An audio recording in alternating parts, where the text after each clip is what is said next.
జనరల్‌గా ఇప్పుడు చదివితే చర్చి ఫాదర్స్ అయిపోయారు కదా! ఇప్పుడు పాస్టర్స్. ఎవరైతే పాస్టర్స్ అయిపోయారు కదా! హ్మ్. ఈ పాస్టర్స్ ఎవరైతే ఉంటారో వాళ్ళ ఫ్యామిలీలోనే మొత్తం వాళ్ళ వైఫే వచ్చేసి ఫాదర్ అమ్మ అయిపోతది. ఐ మీన్ అంటే అవును. పాస్టర్ అమ్మగారు పాస్టర్ అవుతారు. అమ్మగారు అవుతారు.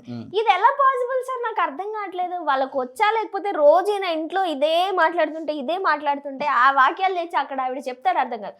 మీరు ఏదున్నా జెన్యూన్ ఓపెన్ గా మాట్లాడాలి. డెఫినెట్లీ. కరెక్టే అంటారా? ఇలా ఒక ఫాదర్ గారి వైఫ్ వచ్చేసి లేదంటే వాళ్ళ అమ్మగారో లేకపోతే ఇంకో ఎవరో వచ్చేసి ఆవిడ అమ్మ అయిపోతారు అక్కడ. అవును. ఇది ఎంతవరకు కరెక్ట్ అంటారు? ఇది రాంగే కదా. అంటే ఒక అంటే విషయం. ఈయనకిచ్చే గౌరవ మర్యాదలు కూడా ఆవిడ గుంజుకొని ఆవిడ వైఫ్ అనో వాళ్ళ అమ్మగారనో చెప్పేసి వీళ్ళు ఇందాక సేమ్ ఏదైతే మెన్షన్ చేయొద్దన్నారో గొర్రె బిడ్డలాగా దాన్ని ఫాలో అవుతున్నారా అవ్వట్లేదా చెప్పండి. 1 సెకండ్.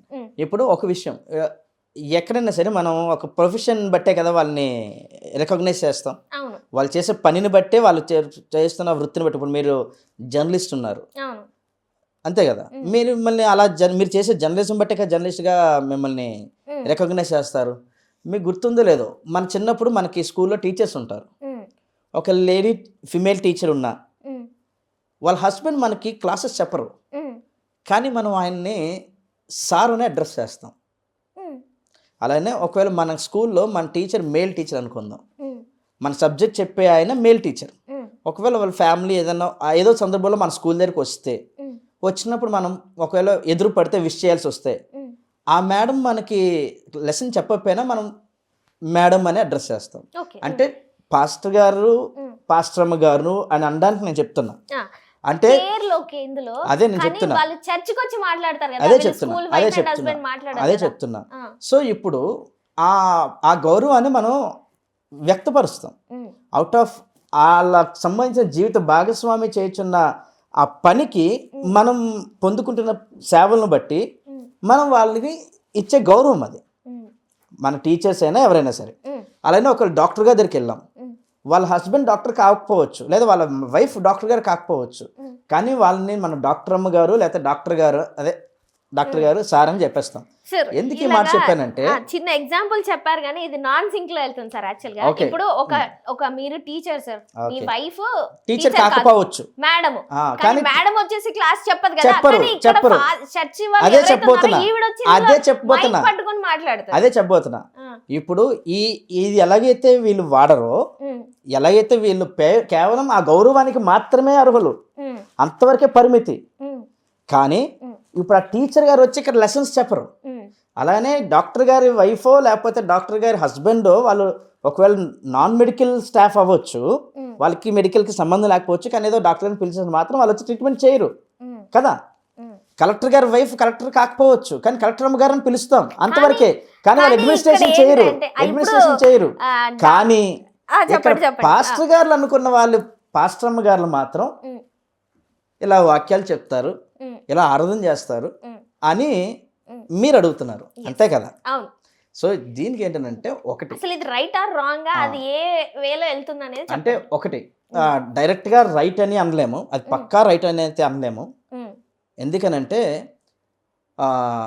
చిన్నది మీరు అర్థం చేసుకోవాలి, నేను చెప్తాను జాగ్రత్తగానండి.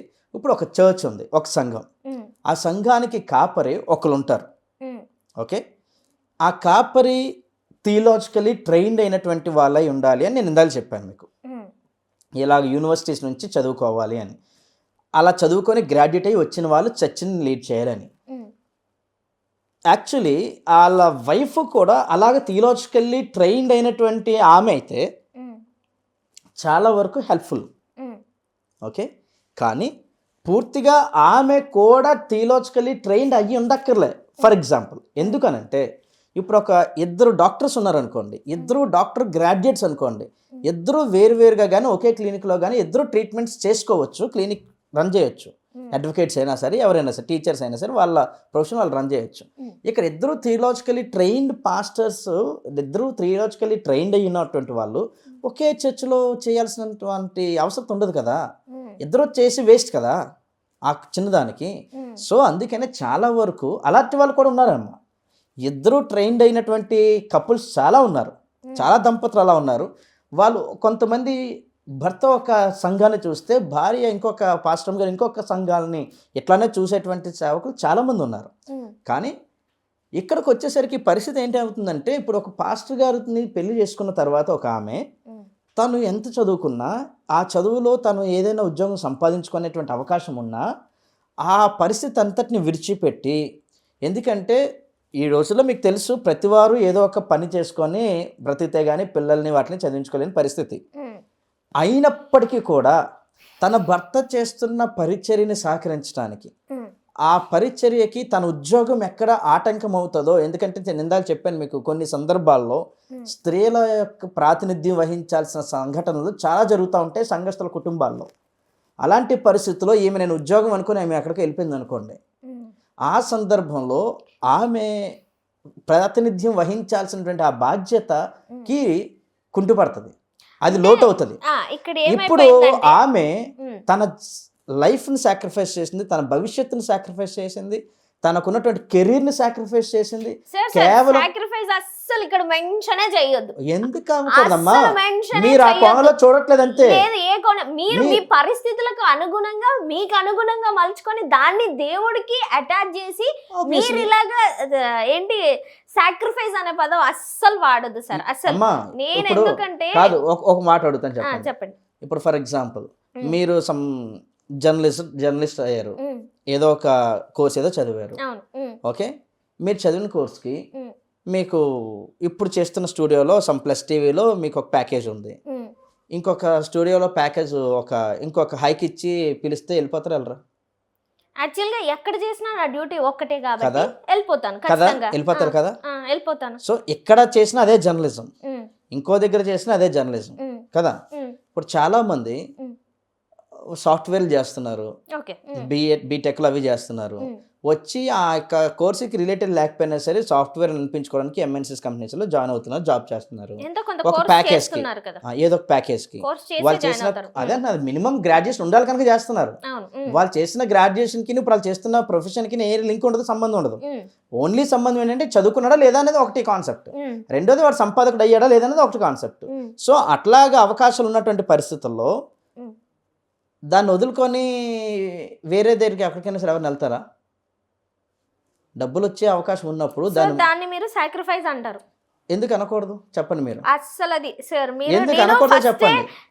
మీరు ఇది అంటే మీకు అనుగుణంగానో మీ పరిస్థితులకు అనుగుణంగానో లేదంటే నా హస్బెండ్ ఇలా చేస్తున్నాడు కాబట్టి నా జీవితాన్ని సాక్రిఫైస్ చేయాలని దేవుడు చెప్పాడా సార్ నిజాన్ని సాక్రిఫైస్ చేయండి అని?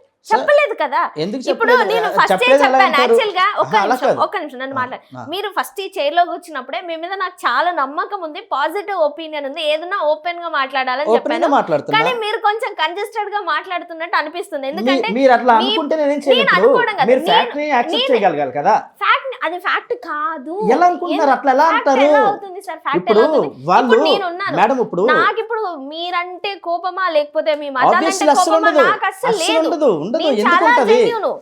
కానీ మీరు చెప్పేది నేనే యాక్సెప్ట్ చేయలేకపోతున్నాను. ఇంకా నాన్ సెక్యులర్స్ ఇంకెలా యాక్సెప్ట్ చేస్తారు? ఇప్పుడు మీరు ఇక్కడ ఏమైతుందంటే ఒక హైప్ ఇచ్చేస్తున్నారు. పాస్టర్ వాళ్ళ వైఫ్ గానీ లేదంటే ఆ రిలేటెడ్ సరౌండింగ్స్ ఎవరైనా ఉన్నారో వాళ్ళకి వాళ్ళ వదిలేసుకొని హస్బెండ్ చేస్తున్నాడు కాబట్టి వాళ్ళు సాక్రిఫైస్ చేసి ఎందుకు సార్ సాక్రిఫైస్ ఎందుకు చేస్తున్నారు? సాక్రిఫైస్ అనే పదం కాకుండా ఇంకేదైనా వాడితే దానికి అతుకుతుందేమో కానీ ఇది మాత్రం సాక్రిఫైస్ అయితే అస్సలు కాదు. మీరు పేరు పెట్టండి. నేను ఎలా పెడతాను సార్ పేరు? మీరు చెప్తున్నారు కదా, మరి పెట్టిన పేరు అయితే వర్త్ కాదు నాకున్నదాని ఇది ప్రకారం అయితే. ఓకే, ఇప్పుడు మీరు వాళ్ళకి పాపం అని చెప్పేసి వాళ్ళ జీవితాన్ని సాక్రిఫైస్ చేస్తున్నారు. ఎందుకు సార్ సాక్రిఫైస్ ఎలా అవుతుంది సార్? మేడం మీరు ఇష్టం ఉన్నదే కదా సార్, ఏదైనా ఇష్టంతోనే చేస్తున్నారు కదా. సమర్పణ అనొచ్చా? అది మీ లాంగ్వేజ్ లో ఏమంటారో నాకు తెలియదు. మరి ఇప్పుడు మా లాంగ్వేజ్ లో చెప్తే మీకు అర్థం కావట్లే, మీకు అర్థమైన భాషలో చెప్తుంటే అది వర్తించదు అంటున్నారు. సమర్పణ అంటే సమర్పించేసుకోవడం అంతే. మరి దేవుని పరిచర్యకి సమర్పించుకుంటున్నారు కదా. ఇప్పుడు ఇక్కడ పని చేసే బదులు ఇంకొక దగ్గర పని చేస్తే వాళ్ళకి బెటర్ లైఫ్ వస్తుంది కదమ్మా. అంటే ఇక్కడ పని చేస్తే బెటర్ లైఫ్ ఉంటది, ఇప్పుడు ఏదైతే హస్బెండ్ చేస్తున్నారో అక్కడ బెటర్ లైఫ్ ఉంటుంది అంటున్నారు, కానీ బెటర్ లైఫ్ ఉంటుంది కాబట్టి ఇందులోకి వచ్చారు తప్పితే ఇక్కడ బెటర్ లైఫ్ ఉండదని సాక్రిఫైస్ చేసి అయితే రాలేదు కదా. అమ్మా మీరు చాలా పొరపడుతున్నారు, లేదు, మీరు నేను మీరు correct చాలా గానే పొరపడుతున్నారు. ఉన్నాను. ఎందుకంటే నా సరౌండింగ్స్ మొత్తం వాళ్ళే ఉంటారు. మీ సరౌండింగ్స్ బట్టి మీరు మాట్లాడకండి, లేదు మీ సరౌండింగ్స్ బట్టి మాట్లాడకండి మేడం. మీ సరౌండింగ్స్ లో అంతమంది ఉంటే నా సరౌండింగ్స్ లో వాళ్ళు ఉద్యోగాలు చాలా మంది. మేడం మీరు do you think pastors are illiterates? Pastor గారు ఉన్నారని చెప్పి వాళ్ళని వీళ్ళతో కంపేర్ చేయకు. నేను అదే చెప్తున్నా. నేను ఇందాక మీకు మాట చెప్పా, మీకు అలా కాదు, ఒక మాట వినండి. ఇందాక మీకు మాట చెప్పా, అందుకే నేను డీటెయిల్ గా చెప్తానంటే మీరే షార్ట్ కట్ లో చెప్పమన్నారు. ఏంటని? ఒక పాస్టర్ గారుగా అవ్వాలి అంటే ఆ వాళ్ళు థియలాజికల్లీ ట్రైన్డ్ అయి ఉండాలి అని మాట చెప్పా. ఆ థియలాజికల్లీ ట్రైన్డ్ అవ్వడానికి ఒక యూనివర్సిటీకి వెళ్ళి చదవాలి అని చెప్పా. 4 years చదవాలి అని చెప్పా. ఏ ఏజ్ లో చదవాలి, ఎప్పుడు చదవాలి అని మీరు అడుగుతారేమో అని చూసా. మీరు దాన్ని అడగలేదు కానీ నేను స్కిప్ చేసా షార్ట్ కట్ అని. కాదు చెప్తున్నా మీరు షార్ట్ కట్ అన్నారు కనుక నేను చెప్పాను. ఆబ్వియస్లీ డెఫినెట్లీ అదే చెప్తున్నా. అందుకనే మీరు షార్ట్ కట్ అన్నారు, నేను కట్ చేసా. ఇప్పుడు నేను చెప్తాను వినండి. ఆ యూనివర్సిటీలోకి అడ్మిషన్ రావాలి అంటే మినిమం సెక్యులర్ క్వాలిఫికేషన్ డిగ్రీ ఉండాలి, గ్రాడ్యుయేషన్ ఉండాలి. BA, BSc, BCom or BTech or any secular graduation is compulsory to get an admission into theologically trained universities. ఆ స్కూల్స్లో థియలాజికల్లీ ట్రైన్డ్ పాసెస్ అవ్వాలంటే ఆ సెరంపూర్ యూనివర్సిటీలో అడ్మిషన్ కావాలంటే మినిమం గ్రాడ్యుయేషన్ ఉండాలి. అంటే BA చదివిన తర్వాత, BCom చదివిన తర్వాత, వాట్ ఎవర్ ఎనీ గ్రాడ్యుయేషన్ అనేది 3 years, ఇంటర్ తర్వాత 3 years చదువుతాం, గ్రాడ్యుయేట్ అవుతాం. గ్రాడ్యుయేట్ అయిన తర్వాత ఆ సర్టిఫికెట్ ఉంటే, పాస్ అయిన తర్వాత PG 2 సంవత్సరాలు చదివితే సరిపోతే చాలదా? సరిపోతుంది. వెయిట్ ఏ మినిట్ 2 సంవత్సరాలు చదివితే PG అని వచ్చేస్తారు రాదా? వస్తుంది. ఎందుకు రాదు? సో మాస్టర్స్ డిగ్రీ చదివినట్టే కదా దాని అర్థం, క్వాలిఫైడే కదా. అంటే హై క్వాలిఫికేషన్ కాదు PG కాదు. One second first let me complete. Graduation తర్వాత 2 years ఆఫ్టర్ ఆల్ సెక్యులర్ గా చదివితే, కంటిన్యూ చేస్తే సొసైటీలో పోస్ట్ గ్రాడ్యుయేట్ చేసాం అనేది హైలీ క్వాలిఫైడా లేకపోతే ఇది చదువు సంజ లేనివాడు అని అర్థమా? క్వాలిఫైడ్ కదా. గ్రాడ్యుయేషన్ అయిన తర్వాత థియలాజికల్ గా సెరంపూర్ యూనివర్సిటీ అడ్మిషన్ పొందిన తర్వాత మేము 2 సంవత్సరాలుగా చదవాల్సింది 4 సంవత్సరాలు చదవాలి. 4 years చదివిన తర్వాత కూడా మాకు వచ్చే సర్టిఫికేట్ ఏంటో తెలుసా? ఓన్లీ బ్యాచిలర్స్ డిగ్రీ ఇస్తాడు, పోస్ట్ గ్రాడ్యుయేషన్ ఇవ్వడు. మేము ఆల్రెడీ గ్రాడ్యుయేట్ అయ్యాము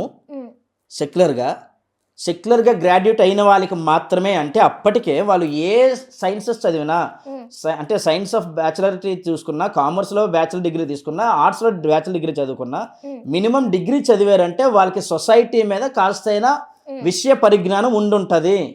మినిమం సోషల్ సైన్సెస్ లేకపోతే ఆర్ట్స్ సైన్సెస్ వీటిలో ఏవో ఒకటి చదివి సొసైటీ అంటే ఏంటి అనే ఆలోచనతో పక్కనటువంటి వాళ్ళు ఎవరు, ఎదుటివంటి వాళ్ళు ఎవరు, అందరి యొక్క నేబరింగ్ రిలేషన్షిప్స్ ఏంటి, ఎలా మెయింటైన్ చేయాలనేటువంటి అవగాహనతో ఉండుంటాడు ఆ వ్యక్తి. ఎవడు? ఈ గ్రాడ్యుయేషన్ కోసం అడ్మిషన్ తీసుకుంటున్న వ్యక్తి. అలాంటి గ్రాడ్యుయేట్కి ఇక్కడ 4 years చదివి బ్యాచిలర్ డిగ్రీ పొందుకోవడం ఈజీయా? జస్ట్ బయట 2 years చదివి బ్యాచిలర్ డిగ్రీ మాస్టర్ డిగ్రీ పొందుకోవడం ఈజీయా? స్ట్రైట్గా ఆన్సర్ చేయండి. ఇంకోటి జస్ట్ సెకండ్. ఇప్పుడు డిగ్రీ చదివిన తర్వాత PG చదవడానికి ఒక 10,000, 20,000, 30,000 ఉన్న యూనివర్సిటీని బట్టి కడితే అయిపోద్ది. మహా అయితే 50,000. కానీ సెరంపూర్ యూనివర్సిటీలో అడ్మిషన్ తీసుకొని బ్యాచిలర్స్ గ్రాడ్యుయేషన్ 4 years కోర్స్ చదవాలంటే పర్ ఇయర్ 1 lakh మినిమం. అలాగన గ్రాడ్యుయేషన్ అయిన తర్వాత ఇన్ని లక్షలు ఖర్చు పెట్టి అలాంటి యూనివర్సిటీలో అడ్మిషన్ తెచ్చుకొని అన్ని సంవత్సరాలు చదువుతున్నాము అని అంటే ఆ చదివి వచ్చిన పాస్టర్ గారు ఆ చదివిందేదో బయట డబుల్ PG చేసుకొని అంతకన్నా తక్కువ ప్రైస్కి డబుల్ PG చేసుకుంటే ఉద్యోగాలు రావా? మరి చేసుకోవచ్చు కదా, మరి అదెందుకు చేస్తున్నారు? ఎగ్జాక్ట్లీ అది దట్ ఈస్ కాల్డ్ సాక్రిఫైస్. అదే సాక్రిఫైస్ అంటే అర్థం.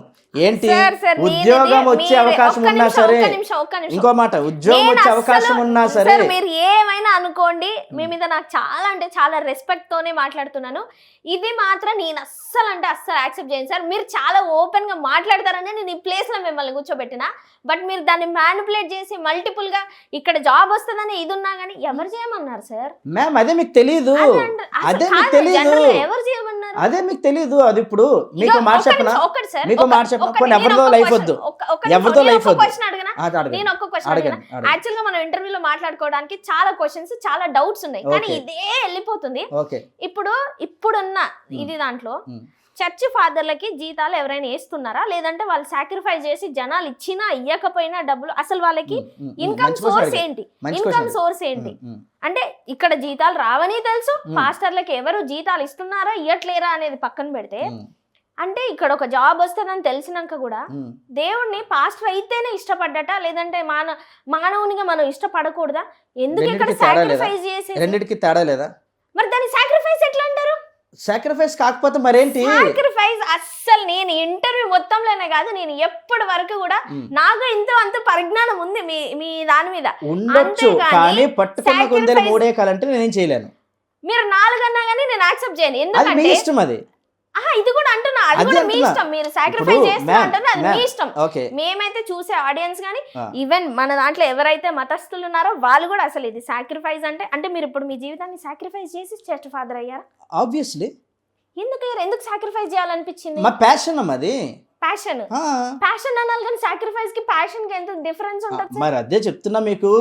ఇప్పుడు ప్యాషన్ ఒప్పుకున్నారుగా, ఒక్క నిమిషం, ప్యాషన్ ఒప్పుకున్నారుగా, ప్యాషన్ గా అనండి ఒప్పుకుంటా. ఇప్పుడు నేను పీజీ చేసిన, నేను వేరే జాబ్ చేసుకోవచ్చు, వెరీ గుడ్, కానీ జర్నలిజం చేసిన సాక్రిఫైస్ చేసి రాలే, ఇష్టంతో వచ్చా.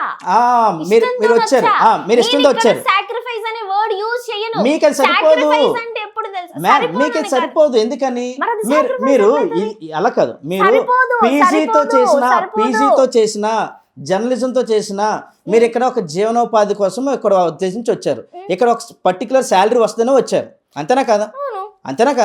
కానీ చాలా మంది పాస్టర్ గారు మీకు తెలియని విషయం చెప్తున్నా, దయచేసి తెలుసుకోండి. చాలా మంది పాస్టర్ గారు ఎందుకు మీరు అడిగారు వాళ్ళ ఇన్కమ్ సోర్స్ ఏంటని, ఇన్కమ్ సోర్స్ మీద ఆధారపడకుండా దేవుని మీద ఆధారపడి వస్తారు. వాళ్ళు వచ్చినప్పుడు కనీసం ఒక్క చర్చ్ మెంబర్ కూడా ఉండరు. చాలా మంది వచ్చినప్పుడు చర్చ్ మెంబర్లతో పట్టుకొని రారు. చర్చ్ మెంబర్ మీద ఆధారపడిన సేవకులు మీరు చాలా మందిని చూసారు కనుక అలా మాట్లాడుతున్నారు. ఇది మీ తప్పు కాదు, కానీ మీకు తెలియని పాస్టర్ గారు చాలా మంది ఉన్నారు తల్లి. వాళ్ళు ఉన్నతమైన చదువులు చదువుకొని అస్సలు తప్పు పట్టట్లేదు, నోట్ చేసుకోవాలి. తెలుసు, నాకు మంచి పాస్టర్ల గురించి నేను అసలు మాట్లాడను. ఎగ్జాక్ట్లీ, కానీ వాళ్ళు వెలుగులోకి రావాలి కదా. వాళ్ళు వెలుగులోకి రావాలి, కానీ వాళ్ళు వెలుగులోకి రావట్లేదు. ఎవరైతే నాలెడ్జ్ లేకుండా, ఎవరైతే మీరు సిరంపూర్ ఇన్స్టిట్యూట్ అందులో చదువుకున్నది ఏది పాటిస్తురండి? బైబిల్లో ఉన్నది ఏది పాటిస్తురండి? ఏం మాట్లాడుతురండి? ప్రార్థన వాక్యాలు. సోషల్ మీడియా వచ్చింది, 4 గోడల మధ్య 4 క్రిస్టియన్ మతస్థులు దేవుని నమ్మే వాళ్ళు ఉంటే వాళ్ళకి చెప్పేది ఒకటి. ఇప్పుడు మైకులు పట్టేసుకొని ప్రతి ఒక్కటి సోషల్ మీడియాలో ఇంత ఇది అవుతుంది అన్నప్పుడు వాళ్ళకి మినిమం నాలెడ్జ్ ఉండదండి. అలా వచ్చిన వాళ్ళు ఎవరినైనా సరే మీరు ఎవరైనా ప్రశ్నించండి. ఇలా మాట్లాడిన వాళ్ళు ఎవరిదైనా సరే వాళ్ళ యొక్క థియలాజికల్ బ్యాక్గ్రౌండ్ ఏంటో మీరు సెర్చ్ చేయండి, మీరు కనుక్కోండి. మీరు జర్నలిస్టులు కదా, మీరు కనుక్కోకుండా, మీరు తెలుసుకోకుండా అది అందరు పాస్టర్ గారికి ఎలాగ ఆపాదిస్తారు? అందరు పాస్టర్లకు నేను ఆపాదించానని చెప్పట్లేదే, కానీ నా పాయింట్ ఆఫ్ వ్యూ ఏంటంటే చెప్పండి, దాన్ని సాక్రిఫైస్ అన్నారు. మరలా మీరు మొదటిగా వస్తున్నారు. సరే, ఈ క్వశ్చన్ వదిలేద్దాం, వాళ్ళకి వదిలేద్దాం. ఇప్పటి వరకు జరిగింది కదా, ఇదైతే వదిలేద్దాం. జనరల్ ఓకేనా? జనరల్ గా ఇంకొక క్వశ్చన్, మీరు మీరు బాగా మాట్లాడుతున్నారు, నేను బాగా మాట్లాడుతున్నాను, స్కోప్ దొరకట్లేదు పాపం వాళ్ళకి. అట్లా కాదు లేదు, ఒక విషయం ఆలోచించండి. ఇప్పుడు మీరే అన్నట్లే ఎన్నో అవకాశాలు ఉన్నా కూడా చదువుకొని, ఉన్నతమైన చదువులు చదువుకొని కూడా ఆ ఉద్యోగ అవకాశాలను విడిచిపెట్టి ఇందులోకి ప్యాషన్తో వస్తున్నారు. అలా వచ్చిన పాస్టర్లు చాలా మంది ఉన్నారు. ప్యాషన్ అనేది దేనికి? ప్యాషన్ ఉండడం వల్ల ప్యాషన్ కి సాక్రిఫైస్ కి ఎంత డిఫరెన్స్ సార్? మీరు ఇలా మాట్లాడతారని నేను అస్సలు ఎక్స్పెక్ట్ చేయలేదు మేడం. సరే ఎవరి గురించి అవసరం లేదు, కానీ నేనే ఒక సాక్ష్యం చెప్తా, అంటే నా లైఫ్ లో జరిగిందే చెప్తా. చెప్పండి. దీనికి నన్ను మీరు ఇలా ఏమనుకున్న నాకు సంబంధం లేదు. లేదు మీకు ఒకవేళ అది నిజం తెలుసుకోవాలనుకుంటే, ఎందుకంటే ఇప్పుడు ఎంత డిస్కషన్ అయ్యింది కనుక చెప్తున్నది, ఎంతవరకు నేను ఎక్కడ బయట చెప్పలే. మీకు దీని మీద నిజం తెలుసుకోవాలనుకుంటే మా చర్చ్లో, నేను చేస్తున్న చర్చ్లో ఏ యూత్ మెంబర్ని పిలిచి వాళ్ళ కాంటాక్ట్స్ అన్నీ మీకు ఇస్తా. ఎవరితో మీరు మాట్లాడినా సరే నాకు అభ్యంతరం లేదు, నేను మీకు అది ఇస్తా. అంత సాలిడ్గా చెప్తున్నా. ఒక విషయం చెప్తా. నాది పీజీ అయిపోయింది, ఎంఏ ఫిలాసఫీ అయింది. ఫిలాసఫీ అయిన తర్వాత ఇంగ్లాండ్లో ఒక యూనివర్సిటీ నుంచి నాకు కాల్ లెటర్ వచ్చింది. 2014 అది. 2014లో అంటే ఇప్పటికీ 11 years back Indian philosophy teach చేయడానికి, ఇండియన్ ఫిలాసఫీ ప్రొఫెసర్గా రావడానికి నాకు కాల్ లెటర్ వచ్చింది. నేను చెప్పా, నేను సారీ నా వల్ల కాదు అన్న. వాళ్ళు ప్యాకేజ్ ఆఫర్ చేశారు. ఆ రోజుల్లో పర్ మంత్ ఇంగ్లాండ్లో 4,50,000 రూపాయలు ఇండియన్ కరెన్సీ ప్రకారం, నెలకి 4.5 లక్షలు 2014 సమయానికి, ఒక 11 సంవత్సరాల క్రితం. ఓకే, నేనన్నా సారీ నేను దానికి కాదు, నేను అక్కడికి వెళ్తే నాకు మంచి లైఫ్ ఉంటుంది, అక్కడికి వెళ్తే నాకు నేను ఒక ఫిలాసఫర్గా నాకు ఒక ఐడెంటిటీ వస్తుంది. నేను అలా చెప్పా, నేను పిహెచ్డీ చేసుకోవాలని ఆశ ఉంది, నేను పిహెచ్డీకి హయ్యర్ స్టడీస్కి ఇక్కడే ఉండి చదువుకుంటా. నేను ఒక మాట అన్నా, నాకు అక్కడ మళ్ళీ ఫ్యామిలీ అది ఉంది. నాకు 2013లోనే మ్యారేజ్ అయింది, జస్ట్ అప్పుడు 6 months అయింది. నాకు వైఫ్ ఇలా మా ఫ్యామిలీతో ఉన్నాం కదా, మేము రావడానికి మళ్ళీ అక్కడ నేను రాలేను అంటే వాళ్ళు సెకండ్ ఆఫర్ పంపించారు. ఒక అకామిడేషన్ అనేది మీకు యూనివర్సిటీలోనే ప్రొవైడ్ చేస్తాం, అది విచ్ కాస్ట్ అరౌండ్ ఆ రోజులోనే నాకు ఇచ్చే అకామిడేషనే 80,000 to 1,20,000 కాస్ట్ కలిగినటువంటి అకామిడేషన్ మీకు ఇస్తాము అన్నారు. అక్కడికి 4.5 ప్లస్ ఇదంతా అయింది, అట్లీస్ట్ 1 lakh తీసుకోండి, 5.5 పర్ మంత్. హయ్యర్ స్టడీస్ అన్నాను కదా, అదే కాలేజ్లో టీచ్ చేస్తూ పిహెచ్డీ చేసుకోవడానికి కూడా స్కాలర్షిప్ ఇస్తూ ఉన్నారు, ఫ్రీ స్కాలర్షిప్. ఇంగ్లాండ్లో పిహెచ్డీ చేయాలంటే ఆ రోజుల్లోనే అట్లీస్ట్ 2-3 lakhs దాటే ఉంటుంది మినిమంలో చెప్తున్నా. అలాంటిది ఇవన్నీ కలుపుకుంటే నా ప్యాకేజ్ ఎంత? ఇప్పుడు అక్కడికి వెళ్ళిపోతే నా లైఫ్ ఇప్పుడులాగా ఉంటుందా, బెటర్గా ఉంటున్నా? అప్పటికి అది ఒక 11 సంవత్సరాల క్రితం. డూ యూ థింక్ అదేమైనా చిన్న స్మాల్ అమౌంటా? ఒక నెలకి 4-5 lakhs ప్యాకేజ్ అనేది. అక్కడికి వెళ్తే నా లైఫ్ సెటిల్ అవుతుంది కదా. ఒక్క నిమిషం సార్.